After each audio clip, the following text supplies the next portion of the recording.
Labour codes తెచ్చి కార్మిక వర్గ హక్కుల్ని కాలరాస్తూ ఉపాధి హామీని నిర్వీర్యం చేస్తూ విద్యుత్ సవరణ చట్టం పేరుతో రైతులను ప్రజలను మోసం చేస్తున్న మోడీ ప్రభుత్వంపై సమరశీల పోరాటాల్లో భాగంగా 19 జిల్లా కేంద్రంలో జరిగే నిరసన ర్యాలీ సభను జయప్రదం చేయాలని సిఐటియు రాష్ట్ర కోశాధికారి వంగూరు రాములు పిలుపునిచ్చారు.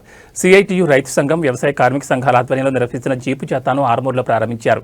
ఈ సందర్భంగా సిఐటియు రాష్ట్ర కోశాధికారి వంగూరు రాములు మాట్లాడుతూ కేంద్ర రాష్ట్ర ప్రభుత్వాలు అనుసరిస్తున్న కార్మిక ప్రజా వ్యతిరేక విధానాలపై కార్మిక వర్గం, రైతాంగం, వ్యవసాయ కార్మికులు ఐక్యంగా ప్రచార క్యాంపెయిన్ చేపడుతున్నట్టు తెలిపారు. అనంతరం ప్రజలను సమీకరించి సమరశీల ఉద్యమాలు చేస్తామని అన్నారు. మోడీ విధానాలు మార్చుకోకపోతే ప్రజల నుంచి ప్రతిఘటన తప్పదని హెచ్చరించారు. బీజేపీ ప్రభుత్వం మూడోసారి అధికారంలోకి వచ్చిన తర్వాత కార్మిక వర్గం పోరాడి సాధించుకున్న 44 చట్టాలను రద్దు చేసి 4 లేబర్ కోడ్స్గా మార్చి కార్మిక వర్గాన్ని పెట్టుబడిదారులు మరింత దోపిడీ చేసుకోవడానికి అవకాశం ఇచ్చిందని విమర్శించారు. ఈ విధానాలపై కార్మిక, రైతు, వ్యవసాయ కార్మిక సంఘాల ఆధ్వర్యంలో జరిగే దేశవ్యాప్త ప్రచార క్యాంపెయిన్ జయప్రదం చేయాలని కోరుతూ గ్రామస్థాయి వరకు ప్రచార జాతాలు జనవరి 19న సభతో ప్రభుత్వానికి ఒక హెచ్చరిక చేస్తామని అన్నారు. ఈ నెల 19న నిజామాబాద్లో జరిగే సభకు అధిక సంఖ్యలో కార్మికులు, కర్షకులు పాల్గొని విజయవంతం చేయాలని ఆయన కోరారు. ఈ కార్యక్రమంలో వ్యవసాయ కార్మిక సంఘం జిల్లా కార్యదర్శి ఎద్దిపెద్ది వెంకటరాములు, సిఐటియు జిల్లా కార్యదర్శి నూర్జహాన్, రైతు సంఘం జిల్లా కార్యదర్శి పి వెంకటేష్, సిఐటియు జిల్లా అధ్యక్షులు శంకర్ గౌడ్, టి భూమేశ్వర్, సల్లా గణేష్, గంగారం, ఎల్లయ్య, కుదీప్ శర్మ, సాయులు, రవి, జనపల్లి రాజన్న, లక్ష్మణ్, సలీం, రాజేందర్, రాజు, ఖయ్యం తదితరులు పాల్గొన్నారు. రద్దు చేయాలి జీరాంజీ బిల్లుని, రద్దు చేయాలి తీసుకొచ్చిన జీరాంజీ పథకాన్ని, జీరాంజీ చట్టాన్ని, నూతన విద్యుత్ విధానాన్ని, వర్తిల్లాలి. కార్మిక కర్షక ఐక్యత, కార్మిక కర్షక ఐక్యత, కార్మిక కర్షక ఐక్యత.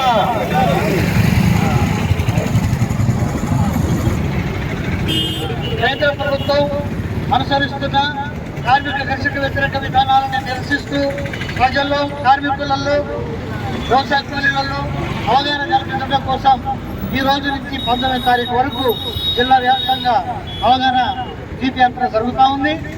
దానికి ప్రారంభించడానికి సిఐటియు రాష్ట్ర కోశాధికారి కామరేడ్ వంగూరు రాములు గారు వచ్చారు. వారిని ఇప్పుడు జీప్ యాత్ర ప్రారంభించాల్సిందిగా కోరుతా ఉన్నాం.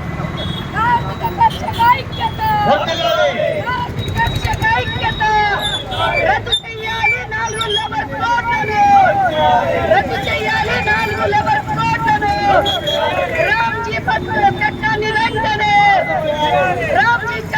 వెంటనే మోడీ ప్రభుత్వ వ్యతిరేక విధానాలు 19వ తేదీ వరకు నిజామాబాద్ జిల్లాలో ఉన్నటువంటి అన్ని మండలాల్లో రైతు సంఘం, వ్యవసాయ కార్మిక సంఘం, సిఐటియు ఆధ్వర్యంలో జీపు జాతా నిర్వహిస్తున్నాం.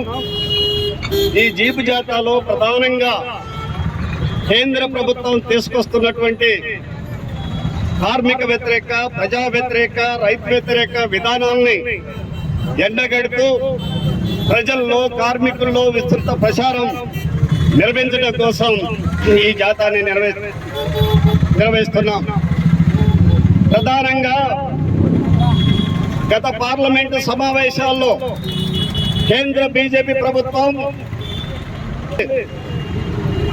2019-20లో 4 లేబర్ కోడ్స్ తీసుకొచ్చి కార్మికుల్ని ఇలా బానిసలుగా మార్చేటువంటి విధానాలకి ఒడిగట్టింది.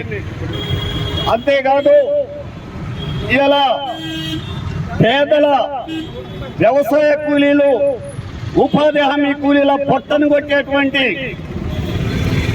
జీరాంజీ బిల్లును తీసుకొచ్చింది. విద్యుత్ సవరణ చట్టాన్ని తీసుకొచ్చింది. అట్లాగే రైతులకు విత్తన సవరణ చట్టాన్ని తీసుకొచ్చింది. అట్లాగే బీమా రంగంలో 100% విదేశీ పెట్టుబడుల్ని ఆహ్వానిస్తూ చట్టాన్ని తీసుకొచ్చింది. ఈ చట్టాలన్నీ కూడా ఇలా కార్మికులకి, ప్రజలకి, రైతులకి వ్యతిరేకమైనటువంటి చట్టాలు. ఇలా 4 లేబర్ కోడ్స్ అమలైతే కార్మిక వర్గం బానిసలుగా మారేటువంటి స్థితికి ఇలా వస్తారు. ప్రధానంగా ఈ 4 లేబర్ కోడ్స్ లో కార్మిక వర్గం గత దశాబ్దాల క్రితం పోరాడి సాధించుకున్నటువంటి 29 చట్టాలని రద్దు చేసింది.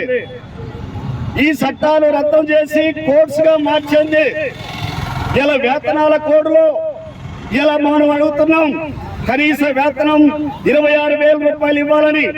కానీ బీజేపీ ప్రభుత్వం ఈ కోర్సులో ఏం తీసుకొస్తుంది, రోజుకు 178 రూపాయలు ఒక కార్మికుడికి ఉంటే సరిపోతుందని చెప్పేసి ఫ్లోర్ లెవెల్ వేతనం ఇంత ఉండాలని చెప్పేసి నిర్ణయం తీసుకొస్తుంది. అంటే ఈ వేతనాల కోడ్ అమలైతే కనీస వేతనాలు ఉండవు, ఉద్యోగ భద్రత ఉండదు.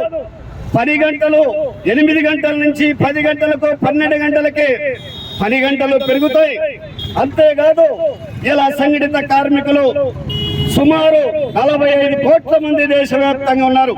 వాళ్ళు భవన నిర్మాణ కార్మికులు, హమాలి కార్మికులు, బీడీ కార్మికులు, వివిధ రంగాల్లో పనిచేస్తున్నటువంటి అసంఘటిత కార్మికులు ఉన్నారు. వీళ్ళకి ఎలాంటి రక్షణ లేదు. 2008లో వచ్చినటువంటి చట్టం, సామాజిక భద్రత చట్టం కూడా ఇలా ఈ కోర్ట్స్ లో కలిపేసి ఇలాంటి రక్షణ లేకుండా పిఎఫ్, ఈఎస్ఐ, చట్టబద్ధ హక్కులు, గ్రాడ్యుయేట్ లాంటి ఏమి లేకుండా చేస్తున్నారు. పైగా ఫిక్స్డ్ టర్మ్ ఎంప్లాయ్మెంట్ అని చెప్పేసి దీన్ని ఒక చట్టంగా ఈ కోర్ట్స్ లో తీసుకొస్తున్నారు. ఫిక్స్డ్ టర్మ్ ఎంప్లాయ్మెంట్ అంటే ఇక ప్రభుత్వ ఉద్యోగాలు ఉండవు, కాంట్రాక్ట్ అవుట్ సోర్సింగ్ లాంటి ఉద్యోగాలు ఉండవు. ఇక ఫిక్స్డ్ టర్మ్ సంవత్సరమో 2 సంవత్సరాలు కార్మికుల్ని నియమించుకొని ఆ తర్వాత నాకడ పని లేదని చెప్పేసి ఇంటికి పంపేటువంటి పరిస్థితి. హైర్ అండ్ ఫైర్, పని ఉన్నన్ని రోజులు ఉంచుకోవటం, తర్వాత అవసరం లేదని ఇంటికి పంపేటువంటి విధానాన్ని ఇవాళ బీజేపీ ప్రభుత్వం తీసుకొస్తుంది. అంతేకాదు ఇలా occupation safety, health and work condition, కార్మికులకు రక్షణ ఉన్నటువంటి చట్టాలన్నింటినీ మార్చేసింది. అంటే సోషల్ సెక్యూరిటీ కోడ్ లో సెక్యూరిటీ లేకుండా చేసింది. ఐఆర్ కోడ్ లో సంఘం పెట్టుకునే హక్కు కానీ, సమ్మె చేసే హక్కు కానీ, భద్రతను ఏమి లేకుండా చేస్తుంది. అందుకనే ఈ కార్మిక వర్గం ఈ కోడ్స్ ని తీవ్రంగా వ్యతిరేకిస్తుంది. రేపు 19వ తారీఖున దేశ వ్యాప్తంగా జరిగేటువంటి నిరసనలో కార్మిక వర్గం ఈ విధానాలను నిరసిస్తూ రోడ్ల మీదకి వస్తున్నారు. అట్లాగే ఇలా గ్రామీణ పేదలు ఇవాళ 100 రోజుల పని వామపక్షాలు పోరాటాల ఫలితంగా యూపీఏ ప్రభుత్వంలో 2005లో ఇలా మహాత్మా గాంధీ ఉపాధి హామీ చట్టం వచ్చింది. కానీ దీన్ని ఇలా పేరు మారుస్తూ బీపీజీ రామ్జీ పేరుతోని కొత్త బిల్లు తీసుకొచ్చారు. ఇలా ఈ బిల్లు గనక అమలైతే, ఈ చట్టం గనక అమల్లోకి వస్తే పేదవాడికి బుక్కెడు పువ్వు దొరికే పరిస్థితి లేదు. ఇలా